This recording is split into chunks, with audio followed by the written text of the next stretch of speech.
Okay, everyone, I think we're going to go ahead and get started. So let me start off by saying hello to all of you and thank you for joining me today for our session, Decode Success, How Data-Driven Insights Actually Transform Hiring. My name is Mark Walker, and I'll be conducting today's event. And as the assessment practice leader here at Dame Leadership, I work with companies of all industries and sizes, focusing on hiring the best tools and finding the best tools, for hiring to help them to decode success in their process. So having done this work for almost 3 decades, I strive to help clients make sense of the complex and challenging situations in hiring by using tools that give them the details they need to find the best path forward. But before we start down this path today, just a few housekeeping items. For those attending here, there is a Q&A functionality on Teams, so please feel free to put your questions in that area for us. We will have a dedicated period at the end. And also, please be aware we are recording this session for you to have as a replay and for those who registered but were not able to attend today. So building on my initial overview, let's start the decoding process by understanding what our intent is and actually how we look at working and helping our clients. So we actually enable our clients in all industries to actually work with employees, not only from the perspective of training and development, but really from the hiring perspective, all the way from training to development in the roles that they're applying for, as well as organizational issues and organizational initiatives such as culture, emotional intelligence, leadership, and alignment. So it's not for us just about engaging someone upon hire, but actually following them through the life cycle of them being an employee when they are not only just your employee, but your potential new manager, or maybe even a potential new executive that may be running the organization one day. The value that we bring to assessments in this process, though, for the entire life cycle of the employee starts off with pre-hire assessments. Then we also look at the fact of post-hire assessments can be bringing in some really helpful information in terms of how to train and develop those new individuals, leaning on their strengths and maybe closing some gaps where there are some blind spots. And that also helps us to bring in some individual coaching within your organization and actually be able to help to develop them the right way. And not only that, we also look at bringing in some executive team effectiveness for you as well. But to share a memorable graphic for you and actually just to talk about the way we think of these tools, we like to think about them as different layers, right? There's never one individual tool that's going to give you the complete picture of an individual. So when I actually start working with clients, I talk about how we layer these tools to help them succeed during the hiring process. And the first thing that I look for is, what kind of car are you? Right? Are you a sedan? Are you a truck? Are you a van? And within that, what kind of van are you? Or what kind of car are you? Are you a Toyota? Are you a Mercedes? Are you an Audi? To that extent, what I'm looking for there is always, what kind of behavioral style does this person have? Are they more focused on people? Are they more focused on pace or problems? What is it that person leans on when it comes to interacting with other members of a team or other individuals within your organization? Then what we look for is to see what kind of engine is in that car, right? What kind of traits are you bringing to the table? What competencies are enabled by those traits, or what competencies are hindered by those traits? And how does it relate to the role that the person's applying for? And how does it enable the car that they are, right? How does it influence their behavioral style? And the last thing that we look for is really, what kind of fuel does that person need for their engine to run smoothly? Are they motivated by economics, or are they motivated by problem solving? Or are they motivated just by interacting with other individuals and making sure that it's always a win-win situation? Finding some successful hiring tools are actually going to focus on all these areas. And it's not just about education and experience and what someone's bringing to the table on a resume. It's really about everything else that you can't necessarily capture on paper. So what is their behavioral style? What are the competencies and traits that they're bringing? And what are they motivated by? We need to make sure we integrate all these, because these are going to be the things that actually talk about the effectiveness and success of someone integrating into your team, as well as someone being able to achieve the goals that you want them to achieve at your organization when they are working with the rest of the team. So when we look at these assessments, we have some definite goals, right, that we want to achieve with any tool that you bring to the table to help you decode this process. And one is, we need to find tools that are highly predictive. Are they able to measure the potential and predict job success that you're hoping for, right? What's the documentation that those assessment providers have, those publishers, that can show you that they can measure that? because that's the information you'll need to actually create the short list of strong candidates for each job that you've got and identify what those candidates have in terms of their top strengths and gaps. What are you going to be working with when you bring that person on? Second, we want to make sure it's structured and scalable, something you can use in centralized and decentralized organizations consistently across the board, whether the person's applying for a job in New York City or Las Vegas. You need to make sure that those tools can be used consistently and help drive quality in your organization upward. We want to make sure that you can support your business growth. And then lastly, we want to make sure that we can support those top and bottom line results, right? What is the return on investment of working with this tool? Can it reduce your turnover? And actually, can it build and boost hiring efficiency and build leadership strength with your organization? And most importantly, we want to make sure any of these tools are compliant from the EEOC and Uniform Guidelines perspective. I say this because one of the best benefits of assessments and these types of tools is actually eliminating bias, right? We want to make sure that these are non-discriminatory and they're validated. Do they measure what they say they measure? And can they predict the success that they say they can predict? And at the same time, are they non-discriminatory? So if we start talking about the value of pre-hire assessments, there's really three areas that I always focus on, which is one, hiring consistency, operational efficiency, and then lastly, the quality of hire. We're going to talk about each of these, and we're actually going to talk about how successful tools bring each of these to the table and how it's going to help you in all three of these areas. So first, let's focus on hiring consistency. And this is really finding a tool that actually brings all of those things I mentioned before about behavioral styles, competencies, and traits, as well as motivations early on in the process, but consistently to each candidate. Can it be placed in the same part of your process, regardless of where they're applying? Are the candidate questions consistent for each candidate? And are the data points going to be consistent? We want to make sure that you as an employer have a tool that's going to help you measure apples to apples. And one thing we always want to start with is finding out what problem we're attempting to solve, right? What is it that you're looking to accomplish by bringing this person on and using the tool with these candidates that are applying for these roles? And we know the right tools are going to answer the right questions. So when we have the right tools to find the best person for the role, we know there's other costly areas that are impacted in a very positive way, right? These areas are going to be improving. For me, I am in just basically assessment agnostic. So whatever tool helps our clients get the right answers, those are the ones we're going to lean on because nothing's 100% for everyone. And what we look to focus on is improving that quality of hire, employee performance, engagement. We also want to make sure that we have tools that actually help you fill these jobs quicker and actually improve your cost to hire. Because we know when we have the right tools, that the other things will actually start positively being influenced, such as turnover. People will stay for a longer period of time. They will see this as an investment in them and that you're interested in their growth and actually interested in helping them know their strengths and their potential blind spots, right? How can we help them become better versions of themselves, not only for their time at work, but even for themselves just in terms of professional growth?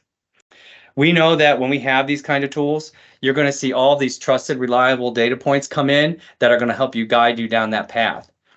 And what we also know is that better fit for roles, when we identify that, also means that they're a better fit for you as the employer.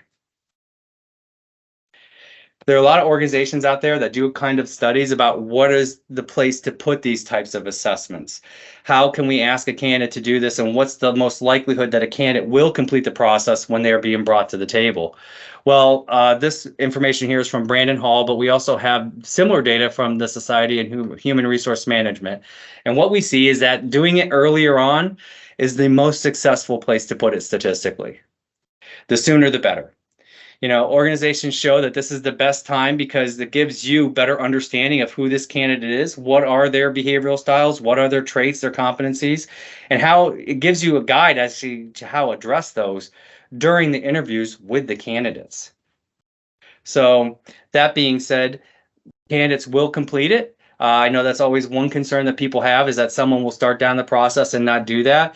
Today, people are used to doing these types of assessments. They are used to being asked to do a bit more, especially when they're coming into a reputable employer.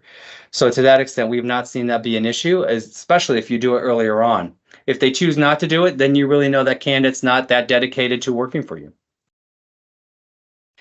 We're also a believer in using tools that actually have what we call multiple profiles. So you can use one tool, but actually apply that same assessment to someone who's coming in, let's say, to be a customer service manager, or let's say a CFO, a project manager, somebody in sales. We use tools and we recommend tools that actually have the data behind them that actually can say, we know what competencies and traits and behavioral styles lead to success in these roles. And the ones that we work with have over 900 of these best practice job profiles available to us. And really what that means is we're able to match up that person's profile with other people in similar roles or the same role and know, are they going to be someone who can succeed? Or is this an individual who may be applying for a job that's just not suited for them? And so if I show you a couple screenshots here, this one here is a report that actually shows us some good key insights as to how the candidate compares to the ideal range for this particular role. And this one here is actually an assistant customer care center manager. Now, this report's rather robust. This is just one page. But when we work with clients, we actually talk about, well, where are the traits that this individual falls into the norm that we know will help them succeed? And where are the traits that they fall out of the norm, where it's probably going to be a hindrance, whether they be too low or too high in any one area? This helps to give our clients and hiring managers a quick understanding of where they actually may have to struggle with that candidate if they're going to bring them on, or where are they going to be able to lean on that candidate for their strengths if they bring them on. For us, this report here brings in about 20 different traits, and we combine those traits into 7 to 9 different competencies. There's no right or wrong here. It's just about understanding and awareness of those strengths and gaps and how do they combine, right? It's never about one individual trait. It's about how these traits combine together, and are there other traits or competencies that are going to help counteract those or compensate for those gaps. So we always want to be aware that someone who may be low in one area that may seem important, if they're high in 2 or 3 other areas, that actually may pull that person up in that area. So we still may be able to move forward with that person and just help coach them on that one gap that we've identified in the process. And to continue on that conversation, this is why we like to bring in these interview guides. Identifying those gaps, we can now ask that candidate specifically about that gap. So if I were to use an example, one that's very common when I work with clients is that people tend to be low on the trait of follow through. So we always want to ask someone, especially if they're let's say interviewing for a position like a project manager, right? How do you make sure you're on top of your projects? How do you make sure you're hitting your goals? Somebody who's naturally low on a follow through trait and has compensated for that in their life is going to be able to answer that pretty quickly. Right?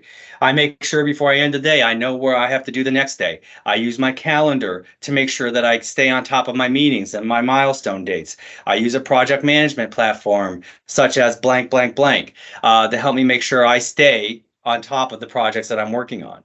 Somebody who's low on follow through and can't really answer that question very well for you, that's not something they've compensated for yet. And so you can continue on with that interview process and identify, is this someone that's going to fit well with your organization or not?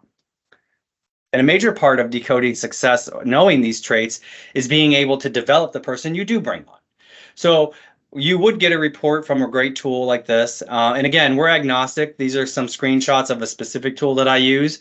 But again, every one of them that we bring to the table do actually help us identify those gaps and those strengths.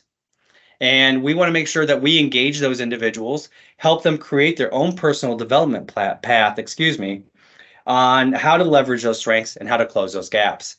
So many times I'll go on site with clients and I'll actually sit down with these individuals and create a development plan over the next 6 to 12 months that their hiring manager now can talk to them during their one-on-ones. And what's really great about it is it's individualized, and it does help that person become a better version of themselves and actually close the gaps that maybe have been hindering them a little bit in their prior performance. So as you can see here, it will highlight individual traits and actually will give them recommendations on actions they can take. I've also had actions where they could actually watch different TED Talks on YouTube videos, different books they could read, different articles that they could read, where they could actually share what did they take away from those videos or from that information that they read, and how are they going to apply it in their day-to-day life. And again, here's part of the development report. It just helps you understand a little bit about the targeted behavioral based interview questions that do come with these types of tools, as well as the onboarding and development suggestions. So again, bringing in the other items that we want to talk about with assessments, the next one's operational efficiency, right? These tools should help you become more effective and more efficient in your job. And really, that's because it lets you focus on top candidates, those ones who naturally are bringing those hardwired traits and competencies to the job that are going to help them succeed. It's also going to make your job easier because you're going to engage them in a process that actually many of them will find interesting. I dare say some of them will even find it fun to go through the process. And it helps you formalize it for candidates so they actually know that they are walking through a true employment process with true professionals. What we've seen from the research I was sharing before is that, someone will actually, the successful process is someone will actually come in and apply for the job, right? Is the candidate going to be a good fit? That's something you'd want to look for right away, just based on their educational and experience, and actually say, okay, this is someone we now want to learn more about. We want to understand who they are. Like I said before, what kind of car are they? What engine are they bringing to the table? And what kind of fuel do they need? Well, that's what you bring into the table, bring to them after you do your first phone screen interview, making sure that they know you got their application, everything looks good. But as part of our process, we ask candidates to take an assessment or assessments based on that role. That's when you introduce the assessment to them and send it over, get the information back. Then you can conduct the second interview based on the data with meaningful questions, getting meaningful responses from the candidate, and then you move through the rest of your process. And that leads us to the quality of hire. When we do all of that kind of work, what is the end result? Well, one, we get to match the actual talent with the actual job profile, right? Who is the best candidate for that job profile? Now you've gone through that entire process and you have confirmation that this actually is the best person. We know when that comes and that person, the right person's matched with the right job, turnover will decrease, company culture improves, and there is an improvement of performance and productivity. And I don't say that just anecdotally. There are tons of research out there with, I said, mentioned these organizations before, Brandon Hall, Society of Human Resource Management. They study this actively, and what they have found is that when organizations actually use these types of assessments, there are definitely key performance indicators that improve, such as quality of hire. We see that go up 42% by 32%. Those companies who have exact same processes, and the only difference is that they've implemented an assessment to help them identify these types of areas, they see that kind of improvement. With employee retention, 32% versus 23%, versus people who actually don't use assessments. And when we look at the individual metrics, we see across the board there's improvement. Now, we all know turnover is significant and on any organization, and SHRM actually has identified that about $4,400 a year is what is spent on turnover. For most of these programs, if we even help you, save 2 or 3 employees from quitting, basically it pays for the program itself. But overall, there's a larger impact here in terms of employee engagement, basically training and development in terms of those employees that are coming on board. So it's not necessarily just about one item, but from that perspective right there, the ROI is going to be almost immediate. And when we actually look at different areas, we see that clients do see a quality of hire improvement.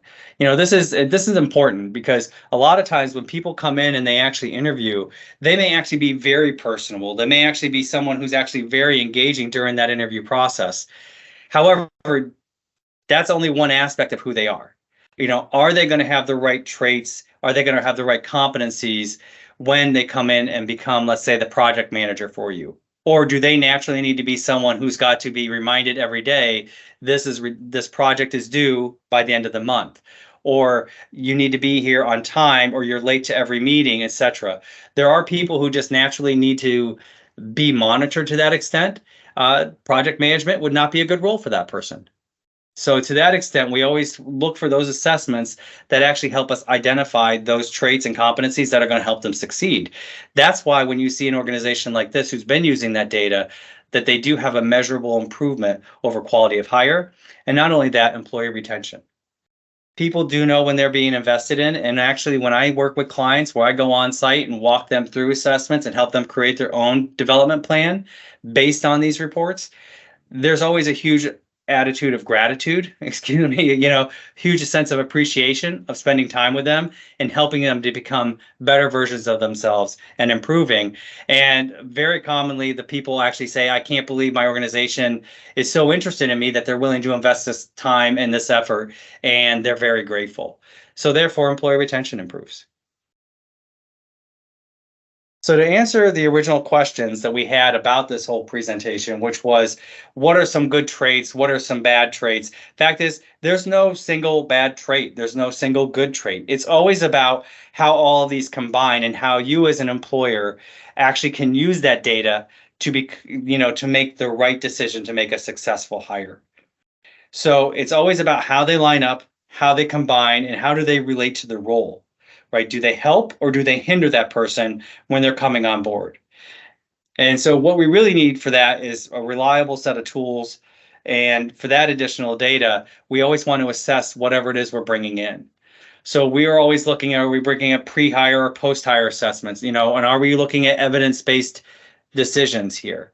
Are we looking at validated tools? Are we looking at ones that are compliant? How are they administered? And we also want to make sure that whenever we're selecting a tool, that it's not singularly focused. We want to make sure it can be applied across the organization for many of our managers and across the team to be using. This just helps us with predictive accuracy, and different competency models as well. So you always want to consider the use of assessments when you're identifying future leaders and managers, but to be direct, that always starts by making sure that you do it in the very beginning. So again, these are the three areas that I wanted to bring up to summarize. Successful hiring tools are going to be able to help you decode success if they can bring in these three aspects, right? Hiring consistencies, operational efficiencies, and the quality of hire. So at this point, I'm going to answer a few questions here. So just 1 second while I get into the Q&A section.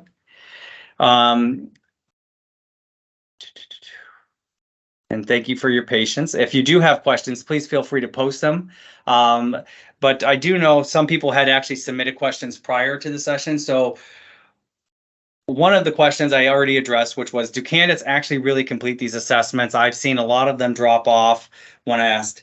Again, it's all about where you put it in the position and in the process, and when you talk to them, letting them know that it's coming and why you're assessing for this role or why you're assessing for your organization. There are scripts that we give candidates all the time that this is not necessarily any right or wrong answers.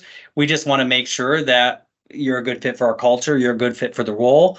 And based on those results, we'll actually even use that as part of our training and development. So to that extent, when we know we have those kind of conversations with candidates, there is a higher success rate and a higher likelihood they will complete that process.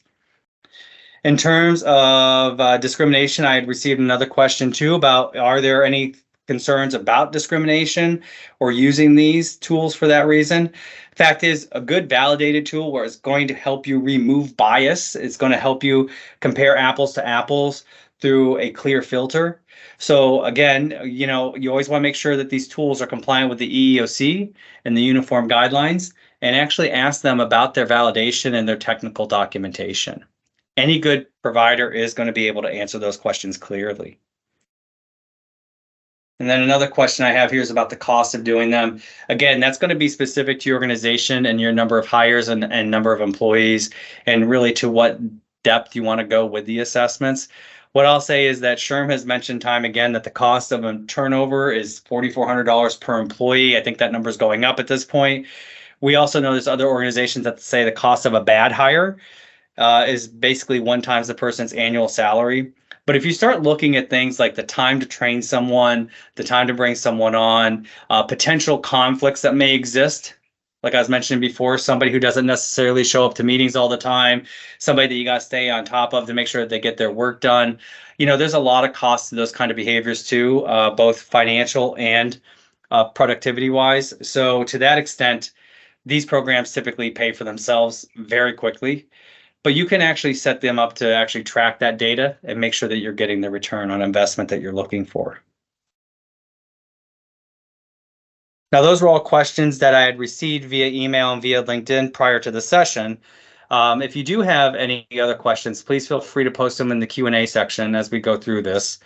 But I know I promised everybody on the session it would only be 30 minutes, and it really was meant just to understand a little bit about decoding the success pattern in hiring.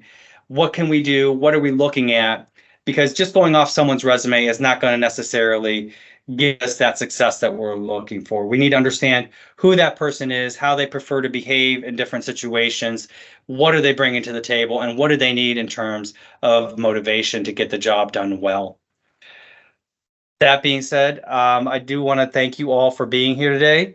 I appreciate it. Look forward to any feedback. Please feel free to email or call me or message me if you have questions or want to dive into any one of these areas a little bit further. I do appreciate your participation and hope that our insights did help each of you create a better path on how to answer some of these difficult questions when it comes to hiring. And as always, here at Dame Leadership, please know we do look for tools to help each of you become a better and more purposeful leader.